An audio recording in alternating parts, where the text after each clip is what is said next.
Samore Love. So we're going to do a chit chat today, and that's going to be on Black Ink Crew. You know, I haven't been doing real full recaps on Black Ink Crew, just kind of like breaking it down for you guys and just talking about certain things that kind of caught my eye or my attention.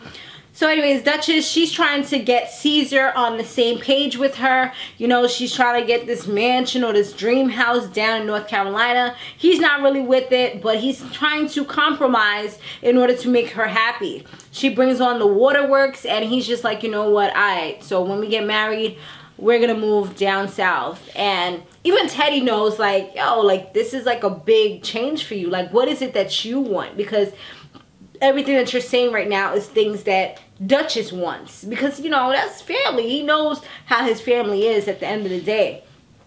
But she wants like this dream house and everything like that. And I don't know, like, I just feel like I see what he's talking about when he says he's losing himself. She feels like, yeah, he's changing, he wants all these things, and he knows that in order to have a happy home you have to compromise, and it's not just all about him. But in his commentary, what he's saying is that he feels as though he may end up hating her, because he may look in the mirror one day and not recognize the person that's standing right there in front of him. And no one ever wants to feel like that. You don't want to feel like you've lost yourself. You don't want to feel like you don't know who you are anymore. So he has to find some type of balance in order to maintain his sanity, I would say, and also to maintain the person that he is.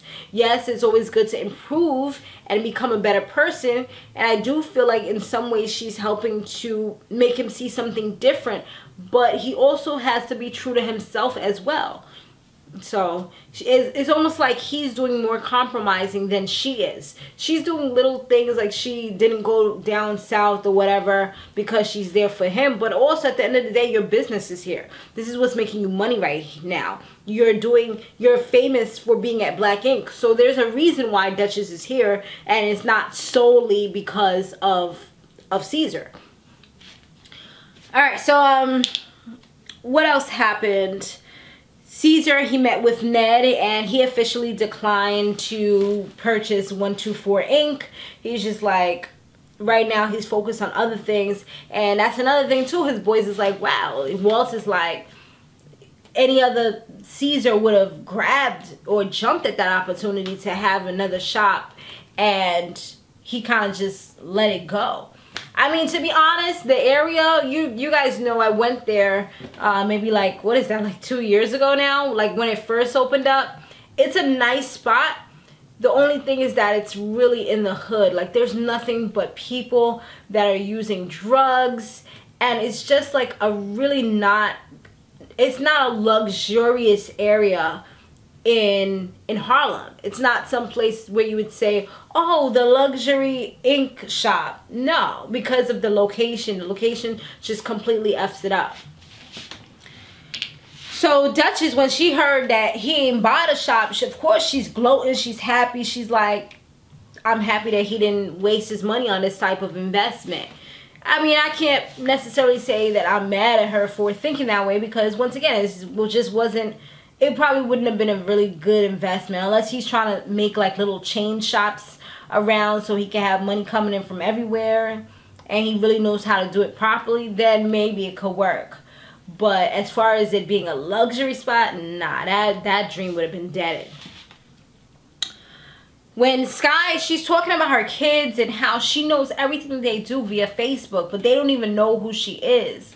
And I guess they're still under the age of 18, because she said, when I did hear her say when they turn 18, perhaps when she writes this letter to them, they can see it and they can decide if they want to like talk to her and things like that. And they can know that she didn't just fully abandon them. She still cares about them, but she cared so much that she wanted to do what was best for them. But it haunts her, hurts her every day. I mean, I couldn't imagine giving birth to a child and then having to just give it away. That must be something that is like devastating. I mean, having an abortion is one thing because you never have to worry about seeing that child again, but giving your child or children up for adoption and still being able to communicate, well, not necessarily communicate, but to see what it is that they're doing, how they're progressing in life, how they're doing so great, and you're not able to be a part of that, that must be torture to her.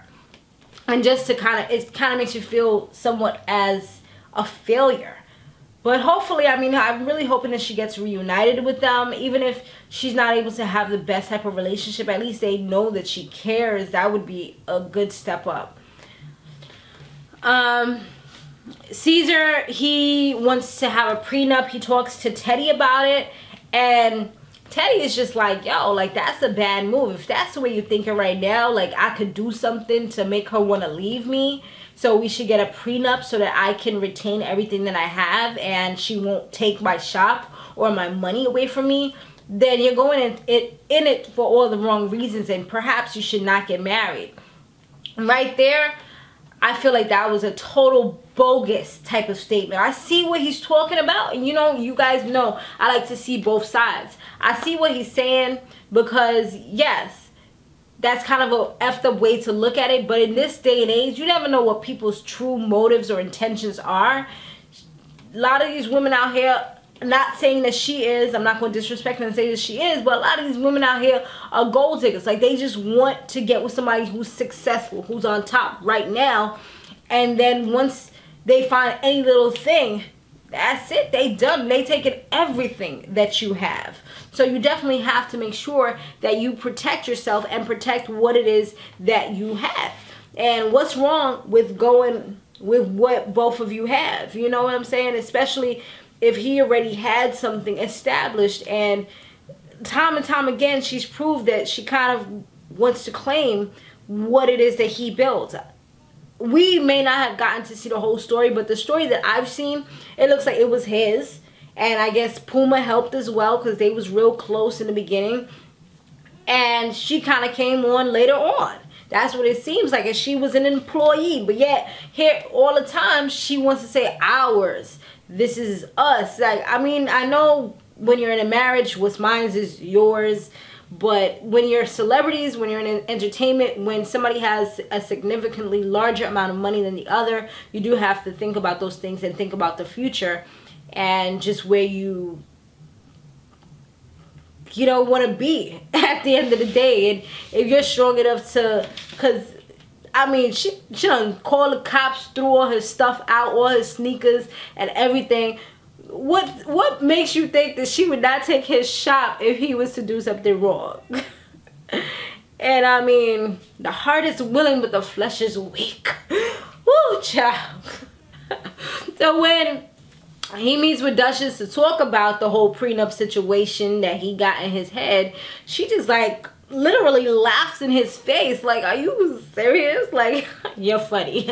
He's like, nah, you funny. And she's like, nah, you're funny. And she was like, and she was just kind of being ungrateful, to the sense where she's just like, yo, like, I don't want your stuff. She's like, your shop is not even nothing, pretty much. Like, if it's, she is like, you don't realize that if it wasn't for that little black ink, that hole in the wall that she's talking about, no one would know who you are.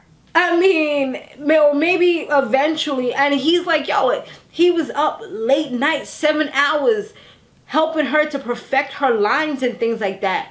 It's like she done forgot all those things. And she always talking about, oh, I did all this by myself. I got here by myself. But nah, at the end of the day, you didn't get there by yourself, because if it wasn't for the show, nobody would even know the name Duchess. They would probably, only people that you've done ink on would know that name at the end of the day. So people, I feel like a lot of times people get to a certain point and they just kind of forget where they came from. And I feel like that's what she's kind of doing. And even Ceasar was saying that in the commentary. He's like, she's almost sounding like Puma, where they're becoming ungrateful and kind of forgetting where it is that you started and who helps you to get where you are. So Puma and Ceasar meet up, and it just goes all the way south, like downhill fast. Ceasar didn't even let Puma have the opportunity to speak before he started. He was just like, yo, I'm gonna let you get the opportunity to have something that I didn't have that day, and I'm gonna let you get up.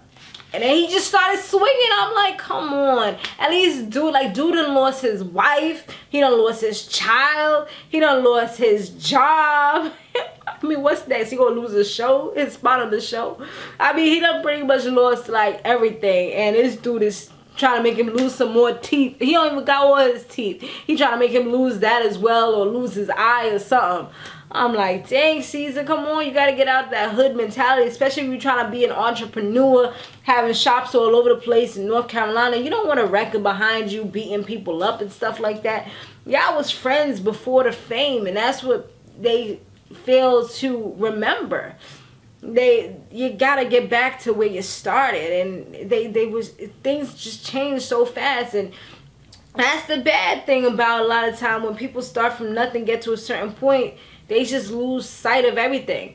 Black Ink Chicago's gonna come out soon, and they talking about how they friends and they bond is so strong. I'm like, yo, I hope that they can keep that mentality intact. Even my son, he saw the commercial, he was like, they probably gonna end up like Puma and them. I'm like, it's sad that even a kid can say something like that, but it's true. Like, a lot of times you start so strong, and just like so many things, social media, the fame, people saying things in the commentary, and the way that they kind of ask you certain questions, it just messes up those friendships and just makes people look at each other sideways. And money and how much somebody gets paid more than the other person on the same show that they're on. A lot of different types of things can definitely mess up friendships. But that's pretty much it, you guys. Let me know what you thought about the episode down below. Thanks for watching. Be sure to stay fabulous, live free, and soar limitless. I will see you in the next one. Later.